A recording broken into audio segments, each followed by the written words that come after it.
कितना हो गया था प्रीवियस लेक्चर में? कितना हो गया था? So time variant and time invariant system. Sir time variant and time invariant elements तक कर लिया था सर। ओके ओके ठीक है। टाइम वेरिएंट टाइम इनवेरिएंट फिर से बता दीजिए। टाइम वेरिएंट और टाइम इनवेरिएंट फिर से बता दूंगा। टाइम वेरिएंट और टाइम इनवेरिएंट फिर से बता दूं। ओके देखो मैंने क्या बोला था, वी आई कैरेक्टरिस्टिक ड्रॉ करोगे। सपोज करो ये वी आई कैरेक्टरिस्टिक है किसी भी फंक्शन का, तो टाइम एक सपोज करो ये है और एक ये है, ठीक है। हमने ये वी है, ये वी वाला एक्सिस है और ये क्या है आई, ठीक है। यहाँ पे ये जो ग्राफ ड्रॉ कर रहे हैं हम, ये किस पे कर रहे हैं, T is equal to T one पे, और ये वाला जो ग्राफ बन रहा है ये बन रहा है T is equal to T two पे, ठीक है। अब देखो यहाँ पे टाइम जैसे जैसे चेंज करें, स्क्रीन विजिबल नहीं है, स्क्रीन विजिबल नहीं है। मैंने तो शेयर कर रखा है। शेयर कर, हाँ स्क्रीन मैंने शेयर कर रखा है। दोबारा से सर शेयर करके देखिए, रन होगी। ओके रुक जाओ सर इस तक है स्क्रीन वहीं पे। हाँ, विंडोज अपडेट की स्क्रीन दिख रही है। स्क्रीन दिख रही थी ना, तो मैंने शेयर कर रखा है यार। अब देखो, अभी देखो, नहीं आई। नो अभी सर नहीं दिखा सर। नहीं आई। Okay okay no okay sir नहीं दिख रहा। Screen sharing is possible. Okay ठीक है मैं करता हूँ।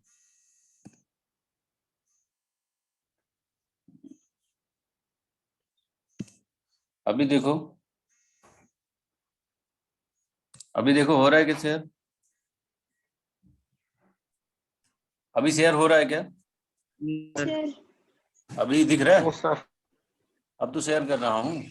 सर विंडोज अपडेट वाली। अच्छा रुक जाओ एक मिनट वेट करो। सर अभी भी विंडोज अपडेट की स्क्रीन दिख रही है।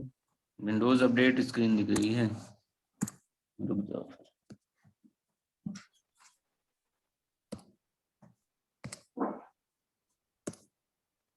अब देखो, अब दिख रहा है क्या? हो रहा है। हाँ यस सर। अब विजिबल हो गया। Yes sir yes sir. हाँ ठीक है ठीक है। देखो यहाँ पे क्या है, मैंने वी आई कैरेक्टरिस्टिक बना रखा है किसी भी एक फंक्शन का या किसी भी एक एलिमेंट का, ठीक है। तो अब यहाँ पे देखो दो ग्राफ बना हुआ है, एक तो ये T is equal to T one पे, एक बना है T is equal to T two पे। तो टाइम वेरिएंट सिस्टम क्या होता है और टाइम इनवेरिएंट क्या होता है? टाइम वेरिएंट क्या होता है? जो टाइम के अकॉर्डिंग वेरी करता हो, जो टाइम के अकॉर्डिंग वेरी कर रहा हो, है ना, तो उसको क्या बोलेंगे, टाइम वेरिएंट। यहाँ पे देखो T is equal to T one पे ग्राफ ये आ रहा है, ये वाला ग्राफ बना रहे हो, T is equal to T one पे ये ग्राफ बना रहे हो आप, है ना। और T is equal to T two पे क्या बन रहा है ये, तो मतलब चेंज हो रहा है या नहीं हो रहा? वैल्यू, वैल्यू जो फंक्शन की वैल्यू है वो चेंज हो रही है या नहीं हो रही है? हो रही है या नहीं हो रही? हो रही सर। हाँ, तो जब हो रही है तो ये क्या हो यस जाएगा, सर। Time time variant. इस टाइप के सिस्टम को क्या बोलते हैं, time variant system. Time invariant system किसको बोलते हैं, जिसका टाइम के अकॉर्डिंग वेरी ना करे। जैसे सपोज करो यहाँ पे एक ग्राफ हमने बना दिया, ये ऐसे बना दिया, वी आई कैरेक्टरिस्टिक बनाया है, ठीक है। इसमें time T is equal to T one पे भी यही हो ग्राफ, और T is equal to T two पे भी यही ग्राफ हो, T is equal to T two पे भी यही ग्राफ हो, तो इसको क्या बोलेंगे, टाइम इनवेरिएंट। मतलब फंक्शन में कोई भी चेंजेस ना आए, टाइम के अकॉर्डिंग फंक्शन में कोई भी चेंजेस ना आए, तो उसको क्या बोल देंगे, टाइम इनवेरिएंट। टाइम इनवेरिएंट इसको क्या बोलेंगे, टीवी, ठीक है। टाइम वेरिएंट सिस्टम, ऊपर वाले को क्या बोलेंगे, टाइम वेरिएंट सिस्टम, नीचे वाले को क्या बोलेंगे, टाइम इनवेरिएंट सिस्टम। जो टाइम के अकॉर्डिंग वेरी नहीं करता है उसको टाइम इनवेरिएंट सिस्टम बोलते हैं, जो टाइम के अकॉर्डिंग वेरी कर रहा हो उसको बोलेंगे कि टाइम वेरिएंट सिस्टम। क्लियर है?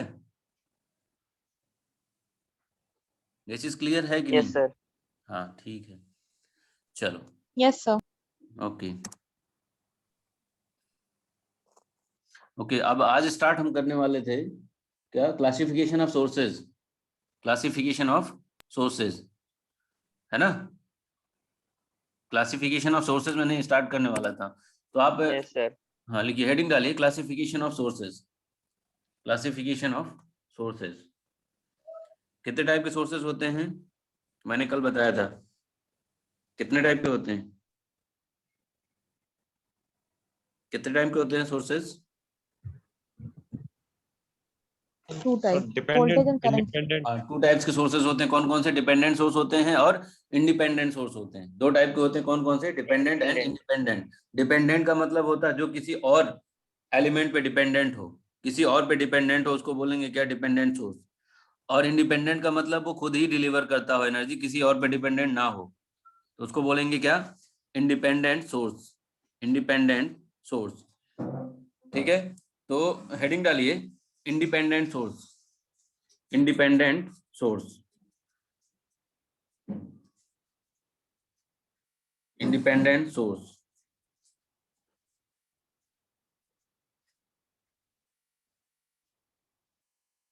इंडिपेंडेंट सोर्स को भी फर्दर क्लासिफाई किया गया है।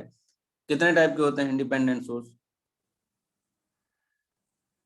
कितने टाइप के होते हैं बताइए? 4 टाइप के। नहीं, इंडिपेंडेंट सोर्स की मैं बात कर रहा हूँ। Sir current source, voltage source. Independent, हाँ, voltage source and current source. Voltage source and current source. अब वोल्टेज सोर्स में भी उसको भी फर्दर डिवाइड किया गया है। वोल्टेज सोर्स और करंट सोर्स को भी कैसे फर्दर क्लासिफाई किया गया है? कैसे किया गया है बताइए? एक होता है वोल्टेज सोर्स, आइडियल प्रैक्टिस। यह है current. That's current voltage source. देखो, वोल्टेज सोर्स को भी फर्दर क्लासिफाई किया गया है। एक आइडियल वोल्टेज सोर्स होता है, एक क्या होता है? Ideal voltage source. एक होता है प्रैक्टिकल। प्रैक्टिकल, ठीक है। करंट सोर्स में भी क्या होता है? एक आइडियल होता है और एक होता है क्या? प्रैक्टिकल। होता है? होता है नहीं होता है? होता है ना। इंडिपेंडेंट सोर्स को टू टाइप्स में क्लासिफाई किया गया है। कौन कौन से हैं? Voltage source and current source. अब करंट सोर्स और वोल्टेज सोर्स को फर्दर क्लासिफाई किया गया है किसमें? Ideal voltage source and practical voltage source, and ideal current source and practical current source. ठीक है, तो आइडियल वोल्टेज सोर्स क्या होता है? आइडियल वोल्टेज सोर्स क्या होता है? हेडिंग डालिए ideal voltage source. Ideal voltage source.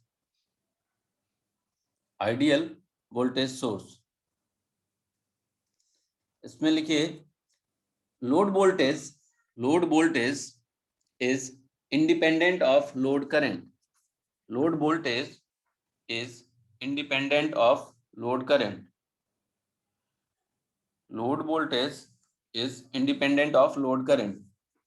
देखो यहाँ पे फॉर एग्जांपल हम एक वोल्टेज सोर्स लेते हैं, आइडियल वोल्टेज सोर्स लेते हैं, उसका सर्किट बनाते हैं। ये आपका लोड है, ये आपका सोर्स है, वी सोर्स। इसमें कोई भी इंटरनल रेजिस्टेंस नहीं है इसका। आइडियल वोल्टेज सोर्स का इंटरनल रेजिस्टेंस कितना होता है? कितना होता है बताइए? आइडियल वोल्टेज सोर्स का इंटरनल रेजिस्टेंस कितना होता है? 0 होता है। 0 होता है ना। हाँ ठीक है। देखो अब यहाँ पे क्या होगा, अगर हम इसका चेक करें, यहाँ पे लिखो VS, IL एंड RL। ठीक है, सपोज कर लो RL तुम्हारा क्या है?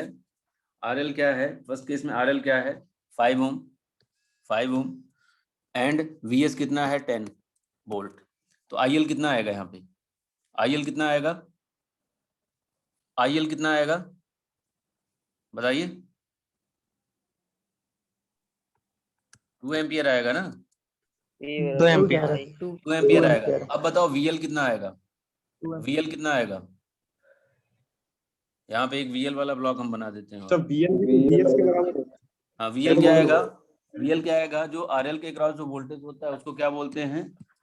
RL के क्रॉस जो वोल्टेज होगा उसको बोलेंगे क्या? Voltage, sorry VL, load voltage. तो IL इंटू RL। IL कितना है? 2 एम्पियर। RL कितना है? 5 ओम। तो यहाँ पे कितना आ गया? 10 वोल्ट आया। अब सपोज करो VS को हमने ले लिया यहाँ पे 20 वोल्ट। 20 वोल्ट और लोड तो तुम्हारा कांस्टेंट है। लोड कितना है? लोड 5 ओम है। लोड 5 ओम है, तो अब बताओ करंट कितना आएगा? 4 एम्पियर। 4 एम्पियर। अब बताओ लोड के क्रॉस जो वोल्टेज होगा वो क्या होगा? 20 कितना होगा? 20 20 वोल्ट हो रहा है। अब यहाँ पे देखो यहाँ पे अगर हम 30 वोल्ट लेते हैं और यहाँ पे आपका लोड रेजिस्टेंस तो 5 ओम ही है, 5 ओम ही लेके चलो, और लोड करंट कितना है यहाँ पे, लोड करंट कितना आएगा 6 एम्पीयर। 6 एम्पीयर। हाँ, तो यहाँ पे कितना लोड वोल्टेज कितना आएगा 30 वोल्ट 30 आएगा। 30। लोड करंट पे वो Yes, डिपेंडेंट ही sir. नहीं, लोड करंट पे कहीं डिपेंडेंट है, लोड No, करंट पे sir. कहीं डिपेंडेंट है, सिर्फ No. और सिर्फ किस पे डिपेंडेंट है, सोर्स पे, वोल्टेज सोर्स पे, सोर्स वोल्टेज पे डिपेंडेंट है लोड वोल्टेज। अगर इंटरनल रेजिस्टेंस होता तो यहाँ पे लोड वोल्टेज कम आता, वेरी करता, ठीक है। तो इंडिपेंडेंट होता है लोड करंट से जब आपका आइडियल वोल्टेज सोर्स होता है। तो ये चीज क्लियर है, बात समझे? Yes, sir. हाँ, Yes, sir. नेक्स्ट हेडिंग डालिए, नेक्स्ट हेडिंग डालिए प्रैक्टिकल वोल्टेज सोर्स। अगर इसका ग्राफ ड्रॉ करोगे, इसका ग्राफ ड्रॉ करोगे अगर, तो कैसा ग्राफ बनेगा V और I के बीच में, कांस्टेंट कैसा बनेगा? Constant ramp. कांस्टेंट बनेगा ना, कांस्टेंट बनेगा, ठीक है। यहाँ पे ये ऐसे कांस्टेंट बनेगा, VS is equal to VL हो जाएगा, यहाँ पे IL, तो कांस्टेंट ग्राफ बनेगा, ठीक है। ग्राफ बना सकते हो। चलो हेडिंग डालो, practical voltage source, practical voltage source. इसमें क्या होगा, जो लोड वोल्टेज होगा वो डिपेंड करेगा किस पे, किस पे डिपेंड करेगा, लोड वोल्टेज किस पे डिपेंड करेगा, Load current. हाँ लोड करंट पे। लिखिए load voltage depends on load current, load voltage depends on load current. अगर प्रैक्टिकल सोर्स है तो कोई ना कोई उसका इंटरनल रेजिस्टेंस होगा, ये तो सबको पता है ना। तो सपोज करो उसका इंटरनल रेजिस्टेंस है यहाँ पे स्मॉल r, स्मॉल r, ये स्मॉल r हमने ले लिया, ठीक है। यहाँ पे लोड क्या है, ये लोड है, यहाँ पे एक लोड है के बीच में, इसमें करंट जो फ्लो होगा वो क्या होगा, IL होगा। यहाँ पे ZL लिख लो या RL लिख लो, ठीक है। अगर हम इसमें KVL अप्लाई करेंगे तो VS minus R into IL is equal to क्या होगा, IL इंटू ZL। तो IL इंटू ZL क्या है, VL है ना, IL इंटू ZL क्या है, VL है। तो यहाँ पे प्लस माइनस, ठीक, ऐसा लिख सकते हैं, इसको लिख सकते हैं ना, लिख सकते हैं या नहीं लिख सकते? Yes, sir. यस सर अब देखो यहाँ Yes, पे sir. Yes, source sir. Yes, अगर, sir. हाँ अगर हम सोर्स को कांस्टेंट रखते हैं, सोर्स को कांस्टेंट रखते हैं, ठीक है, सोर्स को कांस्टेंट रखते हैं और इम्पीडेंस भी कांस्टेंट होता है, तो यहाँ पे जो लोड के क्रॉस वोल्टेज आएगा, लोड के क्रॉस जो वोल्टेज आएगा वो डिपेंडेंट होगा IL पे, सिर्फ और सिर्फ डिपेंडेंट सोर्स वोल्टेज पे नहीं होगा। क्योंकि क्योंकि यहाँ पे लॉस हो रहा है, इस वाले एलिमेंट में जो इंटरनल रेजिस्टेंस है यहाँ पे लॉस हो रहा है, यहाँ पे लॉस हो रहा है, तो VS minus IL into R आएगा, VS minus IL into R आएगा, मतलब IL पे डिपेंडेंट होगा। IL जितना ज्यादा होगा लॉसेज उतना ज्यादा होगा और VL उतना ही कम आएगा। तो ये किस पे डिपेंडेंट हुआ, लोड करंट पे, लोड करंट पे। बट वहां पे क्या हो रहा था, लोड करंट पे डिपेंडेंट नहीं था, सिर्फ और सिर्फ सोर्स वोल्टेज पे डिपेंडेंट था लोड वोल्टेज। बट प्रैक्टिकल के केस में क्या हो रहा है, डिपेंडेंट है, IL पे डिपेंडेंट है। तो ये क्या हो गया, dependent on IL, load voltage is dependent upon load current, ठीक है, प्रैक्टिकल में। अब इसका ग्राफ अगर बनाते हो, अगर इसका ग्राफ बनाते हो VL और IL के बीच में, VL और IL के बीच में, तो किस टाइप का ग्राफ बनेगा, बताओ जरा, कैसा बनेगा, आप लोग बताइए कैसा बनेगा। अगर हम IL को इंक्रीज स्ट्रेट करते लाइन हैं, है हाँ स्ट्रेट लाइन तो नहीं बनेगा, IL को अगर हम इंक्रीज करते हैं, यहाँ पे देखो इस वाले इक्वेशन से देखो, अगर IL क्या हो रहा है जीरो पे, जीरो पे क्या आएगा, जीरो करंट पे IL जब जीरो है, IL जब जीरो है तो VL कितना आएगा, IL की वैल्यू यहाँ पे जीरो पुट करोगे, VS आएगा VL, तो यहाँ पे VS हो गया, ये सपोज करो इस वाले पॉइंट पे VS है, ठीक है। और जैसे ही लोड करंट इधर बढ़ाते जा रहे हो, इस साइड में बढ़ाते जा रहे हो, है ना, लोड करंट बढ़ाते जाओगे तो क्या होगा, R इंटू जो भी लोड करंट होगा नेगेटिव हो जाएगा, VS माइनस हो जाएगा, मतलब थोड़ा सा डिक्रीज होगा, तो डिक्रीज होता जाएगा, जैसे जैसे इंक्रीज होगा ये डिक्रीज होता जाएगा, ऐसे ड्रूपिंग टाइप का बनेगा, ड्रूपिंग टाइप का बनेगा। ये कांस्टेंट तो ये होता है, 0 हाँ कांस्टेंट तो ये होता है। ये जो लॉसेस आ रहे हैं, ये जो लॉसेस आ रहे हैं, ये क्या है, इसके बीच में जो लॉसेस आ रहे हैं ये क्या है, IL into R, IL into small R, ये डिफरेंस है, ठीक है। तो ड्रूपिंग टाइप का कैरेक्टरिस्टिक इसका बनेगा, VI कैरेक्टरिस्टिक जो बनेगा वो क्या होगा, ड्रूपिंग टाइप, मतलब यहाँ पे कांस्टेंट ना हो करके यहाँ पे ड्रूपिंग टाइप का होगा। ड्रूपिंग का मतलब समझ रहे हो, डिक्रीज, जैसे जैसे लोड करंट इंक्रीज होगा वैसे वैसे आपका क्या होगा, जो VL है, लोड वोल्टेज है, वो क्या होगा, डिक्रीज होगा। जैसे जैसे लोड करंट इंक्रीज होगा VL क्या होगा, डिक्रीज होगा, होगा या नहीं होगा, होगा। Yes, sir. हाँ इस इक्वेशन से आप देख सकते हो। चलो ठीक है, हमें आई थिंक आपको समझ में आ गया होगा ये चीज। चलिए ठीक है, अब हेडिंग डालिए dependent sources, dependent sources, sorry dependent sources. Dependent sources में क्या होता है, कितने टाइप के होते हैं डिपेंडेंट सोर्सेज, कितने टाइप के होते हैं, 4 टाइप्स, 4 टाइप के कौन होते कौन से होते हैं, हैं, 4 टाइप्स के। हाँ कौन कौन से होते हैं, sir current control current source, current हाँ। Control voltage source, voltage control voltage source, voltage control current source. हाँ बिल्कुल, ये 4 टाइप के होते हैं, ठीक है। तो क्या होते हैं, voltage controlled voltage source, voltage controlled current source, current controlled voltage source, current controlled current source. ये 4 टाइप के सोर्स होते हैं जो कि डिपेंडेंट सोर्स होते हैं, जो कि क्या होते हैं, डिपेंडेंट सोर्स होते हैं। डिपेंडेंट सोर्स को कैसे रिप्रेजेंट करते हैं, सिंबल क्या होता है उसका, सिंबल क्या होता है, इस टाइप का सिंबल होता है, इस टाइप का सिंबल होता है। अगर वोल्टेज डिपेंडेंट करंट सोर्स है, वोल्टेज डिपेंडेंट करंट सोर्स है, तो यहाँ पे कुछ ऐसा बनेगा, वो यहाँ पे लिख दो वोल्टेज डिपेंडेंट करंट सोर्स, ठीक है। तो क्या लिखोगे, क्या लिखोगे, voltage dependent current source, VDCS। तो यहाँ पे KV1 ऐसा लिख दो। ये क्या होता है, वोल्टेज डिपेंडेंट। ये जो V1 है ये कहीं किसी का वोल्टेज होगा, इस पे ये वाला जो सोर्स है, ये जो सोर्स है ये डिपेंड है, ठीक है। तो इसको ऐसे रिप्रेजेंट करते हैं, तो कैसे रिप्रेजेंट करते हैं, KV1, ठीक है। ये क्या है, voltage dependent current source, voltage dependent current source. अगर हम वोल्टेज डिपेंडेंट वोल्टेज सोर्स की बात करते हैं तो क्या होगा, VDVS। तो यहाँ पे कैसे बनाएंगे,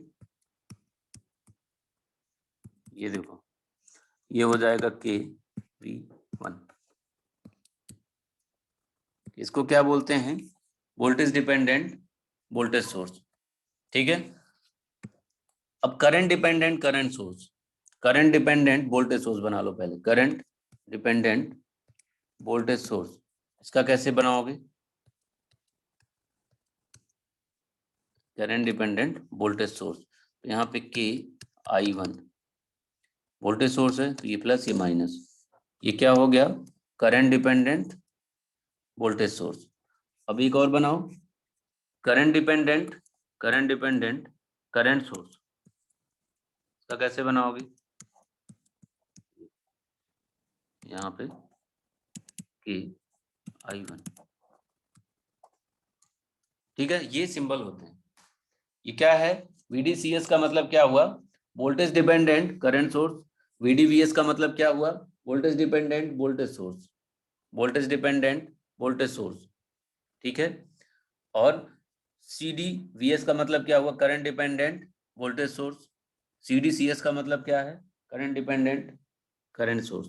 तो ये सारे के सारे सिंबल हैं, चारों ही डिपेंडेंट सोर्सेज के, ये सब के सब यूज होंगे सर्किट में। अभी तक आपने इसका यूज नहीं पढ़ा होगा, फर्स्ट ईयर में इसका यूज आपने नहीं पढ़ा होगा, तो अभी आपको इसका यूज पढ़ना है।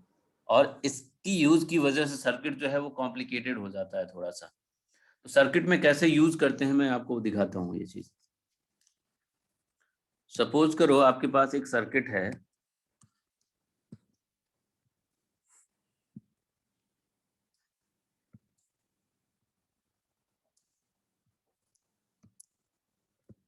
यहाँ पे हमने एक डिपेंडेंट सोर्स लगा दिया, यहाँ पे ऐसे, यहाँ पे फिर से हमने एक लगा दिया, ये करंट है, यहाँ पे ये क्या है, करंट है, ये Vs है प्लस माइनस, ये सपोज करो R1 है, ये R2 है, ये है R3, ये क्या है I1 है।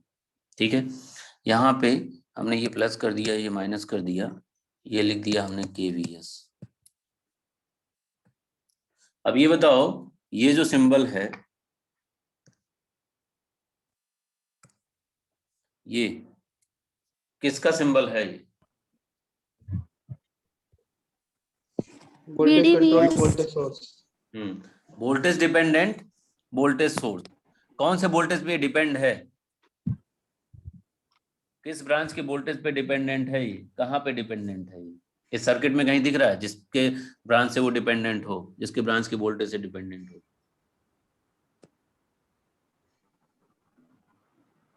दिख रहा है क्या सोर्स सर? वोल्टेज। हाँ, ये जो सोर्स वोल्टेज है, ये जो सोर्स वोल्टेज है उस पे ये वाला सोर्स डिपेंड है।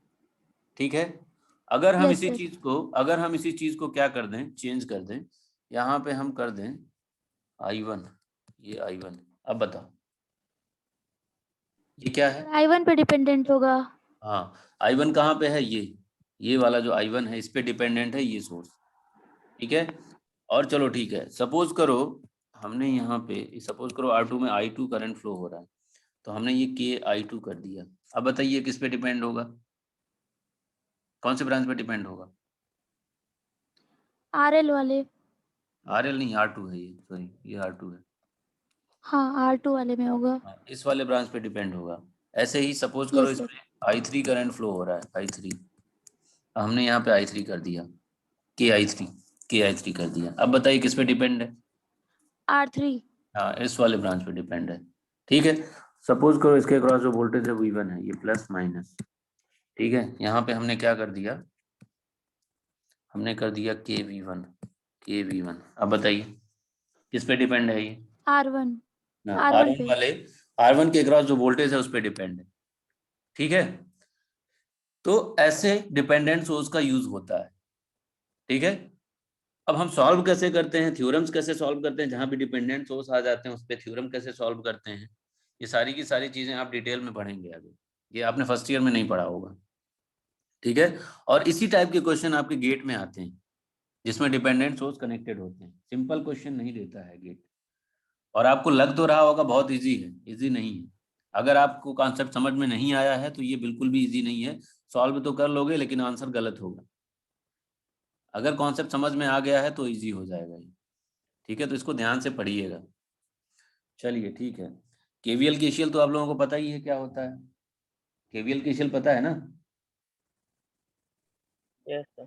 हाँ, केवीएल क्या होता है? केवीएल क्या होता है? Kirchhoff's voltage law. Kirchhoff voltage law. ठीक है, डेफिनेशन क्या होता है? वोल्टेज। Closed loop में net voltage 0 होता है.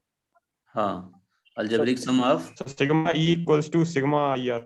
हाँ बिल्कुल, algebraic sum of all the voltages in a loop या mesh is equal to 0, it's called KVL. यही होता है ना, यही होता है या Yes, sir. या summation of V minus summation of I into R is equal to 0, ये क्या होता है? केवीएल होता है। ठीक है, किसी भी एक लूप में या मेश में जो वोल्टेजेस होते हैं उसका अलजेब्रिक सम क्या होना चाहिए? 0 होना चाहिए, उसको क्या बोलते हैं? केवीएल। अच्छा ये बताओ, मेश और लूप में क्या डिफरेंस है? मेश और लूप में क्या डिफरेंस है? सर मैश और कोई लूप कंटेन नहीं करता, मतलब एक सिंगल लूप है अपने आप में सर। हाँ, मतलब प्रिंसिपल लूप जो होता है, जो प्रिंसिपल लूप होता है उसको बोलते हैं मेश। जो प्रिंसिपल लूप होता है, प्रिंसिपल लूप का मतलब कोई भी और मेश उसमें कंटेन ना हो। मतलब ये क्या है, ये सर्किट में देखो, ये जो लूप फॉर्म हो रहा है इसको मेश बोल सकते हो। और यहाँ पे एक ये लूप जो फॉर्म हो रहा है इसको भी तुम मैस बोल सकते हो, बट ऐसे अगर एक लूप बनाते हो, ये भी तो एक लूप है। ये स्क्रीन विजिबल है ना सबको? Screen Yes, visible sir. हो रहा है? Yes, sir. ठीक है। Yes, अगर sir. हम Yes, ऐसे sir. बनाते हैं एक लूप, दो मैस को मिला करके एक लूप बनाते हैं, तो उसको हम मैस नहीं बोल सकते। तो जितने भी प्रिंसिपल लूप होते हैं, प्रिंसिपल लूप का मतलब उसमें कोई भी अदर मैस कंटेन ना कर रहा हो, तो उसको बोलते हैं प्रिंसिपल लूप। तो जितने भी प्रिंसिपल लूप होते हैं उसको क्या बोलते हैं? मैस। ठीक है, उसको क्या बोलते हैं? मैस। मैस लूप हो सकता है, सारे मैस लूप हो सकते हैं, बट सारे लूप मैस नहीं हो सकते हैं, वाइस वर्सा ट्रू नहीं है। ठीक है, ये चीज क्लियर होना चाहिए। चलिए सर ठीक है। फिर से रिपीट कर दीजिए स्टेटमेंट। देखो, सारे मैस लूप हो सकते हैं, बट सारे लूप मैस हो सकते हैं, सॉरी, सारे मैस लूप हो सकते हैं, बट सारे लूप मैस नहीं हो सकते हैं। ठीक है, every mesh are loops but vice versa are not true. ठीक है, बात समझ में आ गई? अच्छा ये बताओ, नेटवर्क और Yes, sir. सर्किट में क्या डिफरेंस है? Yes, sir. नेटवर्क और सर्किट में क्या डिफरेंस है? सर सर्किट क्लोज्ड होता है, Circuit closed हो सकता है, closed होता है। Sir, all सर्किट क्या होता network cannot be circuit, but all circuit are network. है? बिल्कुल, ये बिल्कुल सही स्टेटमेंट है। मतलब जो सर्किट होता है, सर्किट में क्या होता है, कम से कम एक क्लोज लूप फॉर्म होना चाहिए। सर्किट में क्या होता है, एक क्लोज लूप फॉर्म होना चाहिए, बट नेटवर्क में क्या है, नहीं भी फॉर्म होगा तब भी वो नेटवर्क होगा, नहीं भी फॉर्म होगा तो वो नेटवर्क होगा। सपोज करो 3-4 एलिमेंट को एक नोड से कनेक्ट कर दिए, वो भी एक नेटवर्क है, बट वो सर्किट नहीं है। सर्किट के लिए क्या होना चाहिए, एक क्लोज लूप होना चाहिए। जैसे ये वाला जो हमने बना रखा है, ये जो सर्किट डायग्राम बना रखा है, ये क्या है? सर्किट और नेटवर्क दोनों है, सर्किट और नेटवर्क दोनों है। अगर हम ऐसे कोई बना दें, ऐसे बना दें, ये बताओ ये क्या है? सर्किट और नेटवर्क दोनों है क्या? नेटवर्क है सर। नेटवर्क है। हाँ, ये सिर्फ और सिर्फ नेटवर्क है, ये सिर्फ और सिर्फ नेटवर्क है। Network. उसको नेटवर्क बोल सकते हो, बट सर्किट नहीं बोल सकते हो। सर्किट क्यों नहीं बोल सकते हो? Yes. क्योंकि इसमें कोई भी क्लोज लूप नहीं है, कोई भी क्लोज लूप नहीं है। Yes, sir. ठीक है, तो ये चीज नहीं। क्लियर होना चाहिए, क्योंकि ये बेसिक्स हैं, ये पूछता है। कभी भी कहीं भी इंटरव्यू में जाओगे तो ये क्वेश्चन पूछ सकते हैं, एराइज हो सकता है ये क्वेश्चन, तो ये बिल्कुल क्लियर होना चाहिए। ठीक है, अब देखो, अब इस वाले यूनिट में, सेकंड यूनिट जो है, इसमें हम लोग थ्योरम्स पढ़ेंगे। इसमें एप्लीकेशन होगा एसी का, एसी विद एप्लीकेशन एसी। ठीक है, डीसी एप्लीकेशन तो आप ऑलरेडी पढ़ चुके हो, तो इसमें डीसी और एसी दोनों एप्लीकेशन पे हम लोग क्वेश्चन करेंगे थ्योरम्स पे। तो कितने थ्योरम्स हैं? बेसिक थ्योरम कौन कौन से हैं? थेवेनिन्स थ्योरम, नॉर्टन्स थ्योरम, और क्या है? सुपरपोजिशन थ्योरम, और क्या है? मैक्सिमम पावर ट्रांसफर थ्योरम, और क्या है? टेलिजेंस थ्योरम, टेलिजेंस थ्योरम, और क्या पढ़ोगे? मिलीमेंस थ्योरम, मिलीमेंस थ्योरम। ये सारे के सारे थ्योरम्स आप यहाँ पे पढ़ोगे। कंपनसेशन थ्योरम, ये सारे के सारे थ्योरम आप यहाँ पे इस यूनिट में पढ़ोगे। ठीक है, और किस पे? एसी एप्लीकेशन के साथ, एसी एप्लीकेशन और डीसी एप्लीकेशन दोनों पे पढ़ोगे। ठीक है, तो हेडिंग डालिए, हेडिंग डालिए, हेडिंग डालिए, Thevenin's theorem, Thevenin's theorem,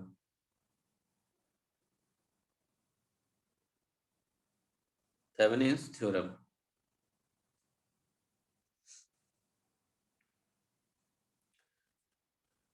Thevenin's theorem, Thevenin's theorem क्या होता है?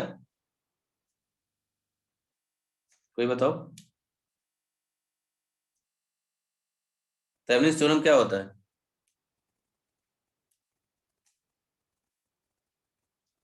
सर एक कॉम्प्लेक्स नेटवर्क को एक क्या कहते हैं, एक वोल्टेज और रजिस्टर उसके सीरीज में आ जाएगा, एक वीटीएच और आरडीएच उसके सीरीज में आ जाएगा, एक किसी भी कॉम्प्लेक्स नेटवर्क को सिंपल करने के फॉर्म में, और एक लोड रेजिस्टेंस होगा आरएल। हाँ ठीक है, अच्छा ठीक है, सपोज करो मेरे पास एक सर्किट है, यहाँ पे एक मैं सर्किट बना देता हूँ ऐसे। वॉइस नहीं आ रही सर, क्लियर। Voice clear? अभी बोल नहीं रहा हूँ ना, तो जब उसमें बोलूंगा सारे तभी तो। रेजिस्टेंस हो गए सर, वो आरटीएच में रिप्लेस हो जाएंगे, मतलब इक्विवेलेंट हाँ, ठीक। आरटीएच आ जाएगा, और जितने भी वोल्टेज होंगे, मतलब हाँ हाँ मतलब जो सर जो जहाँ पे एक सर्किट जहाँ के जिसके अकाउंट हमें करंट निकालना है, उसको हम ओपन करके वहां का मतलब वीटीएच निकाल लेंगे मतलब। ठीक है। ये सर्किट देखो स्क्रीन पे, स्क्रीन पे एक सर्किट देखिए।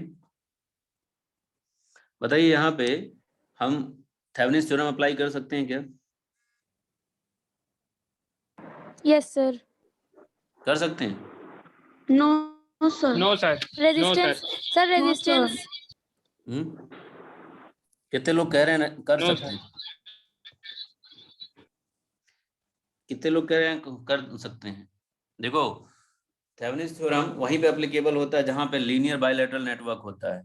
जहां पे क्या होता है, जो सर्किट होती है कॉम्प्लेक्स हो, ठीक है, लेकिन वो क्या हो, लीनियर हो और बायलैटरल हो, लीनियर हो और बायलैटरल हो। ऐसे सर्किट को हम रिड्यूस करते हैं एक सिंपल सर्किट में, एक सिंपल सर्किट में रिड्यूस करते हैं, या इक्विवेलेंट सर्किट में रिड्यूस करते हैं, जिसको बोलते हैं थेवेनिन इक्विवेलेंट। वो क्या क्या कंटेन करता है? थेवेनिन वोल्टेज को कंटेन करता है in series with Thevenin resistance को कंटेन करता है। ओके, तो क्या करते हैं, ये चीज हमेशा ध्यान रखना। पॉइंट क्या होना चाहिए, पहला पॉइंट क्या होना चाहिए, क्या होना चाहिए बताओ? Linear bilateral bilateral. network, a linear bilateral network which can be reduced to equivalent circuit which contains Thevenin's voltage in series with Thevenin's resistance. Okay, ये होना चाहिए आपका, ये मस्ट है। Please repeat. Sir, please repeat. Okay, a linear bilateral network which can be reduced, a linear bilateral network which can be reduced to a equivalent circuit, to a simple equivalent circuit which contains Thevenin voltage and Thevenin resistance. Sir एक बार फिर से repeat कर दीजिए। A linear bilateral network which can be reduced to a simple equivalent network or circuit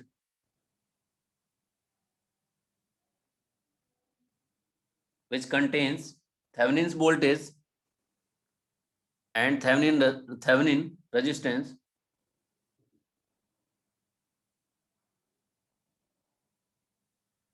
Thevenin resistance is called Thevenin's theorem. ठीक है, तो क्या होगा, किसी भी लीनियर और बायलैटरल नेटवर्क को हम क्या कर सकते हैं, रिड्यूस कर सकते हैं थेवेनिन इक्विवेलेंट में। थेवेनिन इक्विवेलेंट क्या होता है, एक थेवेनिन वोल्टेज होगा जिसको बोलते हैं हम ओपन सर्किट वोल्टेज, और थेवेनिन रेजिस्टेंस भी होगा। थेवेनिन रेजिस्टेंस को क्या बोलते हैं, इक्विवेलेंट रेजिस्टेंस। ये कैसे कैलकुलेट करते हैं आप लोगों को पढ़ाया गया फर्स्ट ईयर में, ठीक है। कैसे कैलकुलेट करते हैं थेवेनिन वोल्टेज को और थेवेनिन रेजिस्टेंस को, या थेवेनिन इम्पीडेंस को कैसे कैलकुलेट करते हैं किसी भी सर्किट में, क्या स्टेप्स होते हैं? सर पहले लोड सर जो रेजिस्टेंस को सर जो लोड रेजिस्टेंस होता है उसको ओपन कर देते हैं हम, और सर उसके बाद जो उस ब्रांच के अक्रॉस मतलब करंट निकालते हैं। उसके पैरेलल में सर जो रेजिस्टेंस है उसके अक्रॉस जो करंट होगा उसमें उससे सर हमारा वीटीएच निकल जाएगा। बिल्कुल, जो ओपन सर्किट वोल्टेज होता है वो क्या और होता सर है, आरटीएच ऐसे निकालेंगे ये सारे। आरटीएस कैसे निकालेंगे? सर आरटीएस जितने कैसे भी सर निकालेंगे? जो current source of voltage, sir पहले वोल्टेज सोर्स को सारे शॉर्ट कर देंगे। हाँ, वोल्टेज सोर्स को और शॉर्ट करंट कर सोर्स दोगे, को ओके, ओपन कर देंगे, उसके बाद करंट हमारा सोर्स को आरटीएच ओपन कर मतलब दोगे, निकल जाएगा। बाकी सर्किट एज इट इज रहेगी, यही कहना चाह रहे हो ना। उसके बाद आर इक्विवेलेंट निकाल लेंगे, वही जो आर इक्विवेलेंट होगा वो आरटीएच होगा, ठीक है। लेकिन अगर तुम्हारे पास प्रैक्टिकल सोर्सेज हो तो, ये तो आइडियल के केस में हो गया ना, ये तो आइडियल के केस में हो गया। अगर आइडियल वोल्टेज सोर्स कनेक्टेड है किसी भी सर्किट में तो उसको रिप्लेस कर दोगे किससे, शॉर्ट सर्किट से, आइडियल वोल्टेज सोर्स अगर कनेक्टेड है तो उसको शॉर्ट सर्किट से रिप्लेस करोगे। क्यों शॉर्ट सर्किट से रिप्लेस करोगे? क्योंकि उसका इंटरनल रेजिस्टेंस क्या होता है? 0 होता है। 0 ठीक है। अगर आइडियल करंट सोर्स है तो उसको ओपन सर्किट कर देते हो। क्यों? क्योंकि उसका इंटरनल रेजिस्टेंस जो होता है वो क्या होता है? इनफाइनाइट होता है। इनफाइनाइट। हाँ इनफाइनाइट होता है, इसलिए Infinite उसको होता है। ओपन सर्किट कंसीडर कर लिया जाता है। ठीक है। बट अगर आइडियल करंट सोर्स हो और आइडियल वोल्टेज सोर्स हो तो क्या करोगे? सॉरी प्रैक्टिकल हो तो क्या करोगे? आइडियल के केस में तो आपने बता दिया, हम वोल्टेज सोर्स होगा तो शॉर्ट कर देंगे, करंट सोर्स होगा तो ओपन कर देंगे। प्रैक्टिकल के केस में क्या होगा? प्रैक्टिकल के केस में क्या होगा? इंटरनल रेजिस्टेंस से रिप्लेस हाँ उसके इंटरनल रेजिस्टेंस से रिप्लेस कर देंगे internal सर, resistance। इंटरनल बिल्कुल, रेजिस्टेंस। उसके इंटरनल रेजिस्टेंस से क्या करेंगे? रिप्लेस कर देंगे, चाहे वो वोल्टेज सोर्स हो या करंट सोर्स हो, सभी को क्या